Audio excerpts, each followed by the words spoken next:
Welcome.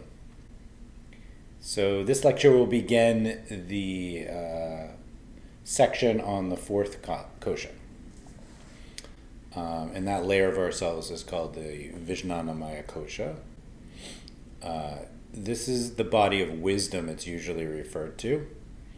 It's the layer of our consciousness that sits underneath the sort of what we think of as our conscious mind, our Maya Kosha, which we just talked about. And often this kosha is associated with intuition, because the wisdom that we are receiving, right, is coming from a deeper place inside ourselves, which is connected to the universal. So it's the part of your intuition that is always right, because it's aligned with satya, or truth. And when we practice to balance this kosha, we're basically trying to remove barriers that shield us from the truth of who we are. And the primary practice for this is meditation, because meditation allows us to change our ordinary perspective and receive that information that's coming from a deeper space within ourselves. The other way to look at this kosha would be to call it the kosha of discrimination. And it's discrimination between the unreal, which is our perception, or Maya, as you might have heard it. It's our perception that is not being informed by our spiritual self, and the real, where the spiritual and the mundane are fused together, right? Or, the other way to look at it would be that they're not actually separate, right? And that would not be illusion. That would not be Maya, when you combine those two, or when those two are perceived to be one. So when this kosha is disordered and unbalanced, which is why we're here in a yoga therapy training, what happens is that we have a real lack of guidance in our lives, and we're informed by aspects of our mind and personality that are totally unconscious. And so we're unbalanced, and we're guided by our past conditioning, whether it's from this life or past lives, if you sort of subscribe to that way of looking at the world. But in yoga, from the Hindu tradition, that's definitely considered a truth. So basically, you have things informing you in an unconscious way when this is unbalanced, and you're being guided, and your sort of personality is working off of this system where it's constantly repeating things, right? Coming out of this kosha, like problems in this kosha just keep manifesting over and over again. And what it kind of feels like or looks like, right, is that we have attitudes and beliefs that infuse our mental processes on every level. And this is why balancing this kosha often yields really good results. And we especially see this in conditions that have what you might call a self-sabotage component, such as depression or addiction or social anxiety, these types of behaviors, among many others. But when you have, when you find yourself or others doing things, right, that are definitely, not in our or their best interest, often this kosha really needs to be looked at. The main practices for balancing this are meditation practices. And now, as you know, I'm sure, there are many methods of meditation. And Patanjali in the Yoga Sutras reminds us of this. And he reminds us that there are many ways to meditate that will bring us the serenity, basically, we're looking for, if you look at Sutras 132 through 139. He even leaves it a bit open in 139, saying, persistent meditation in harmony with your religious heritage. So it's always good to know what you don't know. And it would seem that Patanjali, right, knew he didn't know every meditation technique or way to go about this. Um, and also there he implies that meditating on something bigger than ourselves is always useful. So whatever your version of that is, whatever your God is, or your version of that would always be useful. So there's a big wide world of this, and pretty much, you know, any meditation technique, taking it to its conclusion, and regularly practiced, would help to balance this kosha.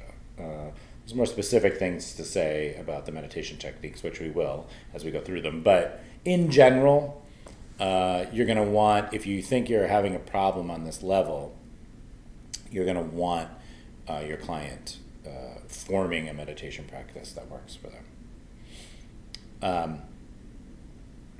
Another point coming from the yoga perspective to note is that often in our tradition, pranayama, right, is to be used to obtain fitness for the process of meditation. And there are exceptions to this, but it's often a good idea to heed this advice. It's kind of what makes yoga special, right, is that we have these ways of entering and moving into the mind that are very specific to yoga, including the asana, pranayama, meditation sort of sequence.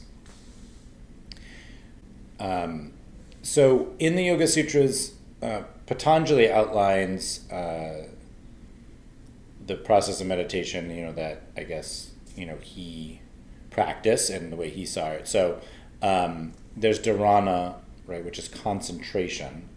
And then there's dhyana, which is meditation, it's the second stage. And then samadhi, which is concentrating and then having a steady flow in meditation, and then entering the higher state of consciousness, which is, or merging, you could think of it, which is samadhi. And then when all these processes work well together, you have samyama, which is the mind sort of acting with its full potential. So it's concentrating, it's meditating, it's sort of achieving higher consciousness, and it's doing this all harmoniously. So that's the kind of Patanjali method. So it starts with concentration is the main thing to pick up here. And many traditions have this idea of concentrating on an object, whether it's external, like staring at a flame, or internal, like an image or an idea, right, inside. And basically, this is a workout for the mind so it can develop enough ability to concentrate that it moves into meditation, which is the mind basically continuously staying on that object and not getting distracted. And once this is achieved, we are able to experience samadhi. And there are really a lot of forms of samadhi, and in the yogic text, there's many descriptions of like the stages of samadhi. But the basic idea is that the mind and the object become one, and there are absolutely no more distinctions. So as opposed to, total concentration, a flow between them, which is meditation, then you have samadhi where there is no distinction. You're no longer focusing on an object because you and the object are the same. And then when this happens, people often have larger, what they would call often spiritual experiences that can shift their perception in a deeper and possibly more permanent way. Sometimes I like to think of it when you reach samadhi states, it opens you up to what's possible. So now your sort of frame of reference is widened in a permanent way. Even if you can't stay in that state all the time, you know that it's possible. So that's another way to think about it. So most conditions will be benefited by reaching the dhyana state, the meditation state. So the Buddhist traditions sometimes identify this as a state of tranquility, and I like that word, a tranquility state. And this is really what most people, not all people, because there's the higher states in how yoga thinks about it, but the tranquility state is what almost all people are searching for. the ability to feel at peace with just being. And this level of meditation will usually balance this kosha and help it really help resolve issues emanating from it. And then sometimes it needs to be bumped up a notch and more towards what we would call samadhi states. And that's more when that's the case, the person you're working with or yourself will know that to be true. Because you'll have achieved the meditation state and be tranquil and realize that there's something more that needs to happen. So we would never, I'm bringing that up because we would never make that happen or force that on someone else. That interest would come from them. So the possibilities, when we teach meditation, I'm sure many of you watching, or all of you watching, maybe have meditated or have a meditation practice, or have had a meditation practice, or I guess will have a meditation practice. So the question is, how do we teach meditation? And there's many ways to focus. So if you're going in with the original focusing, some of the ones we're going to look at are focusing on the breath, focusing on a mantra, which is, either Hindu or not, but for some people it's the names of God. Other people it's a vibration, right, that changes you physically as you meditate, and it can also be an idea. So there's different ways to look at mantra.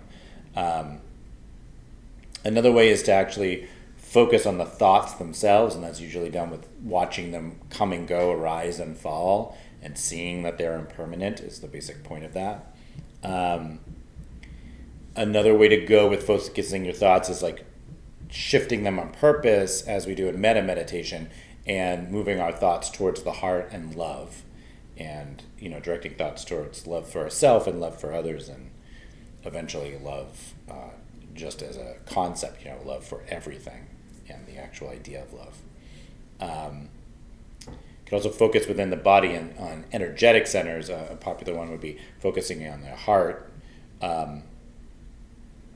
So that's a possibility to sort of move towards the heart center and focus your feeling, your noticing, and also your intention there. There's a bunch of techniques where you focus on subtle perceptions in the body.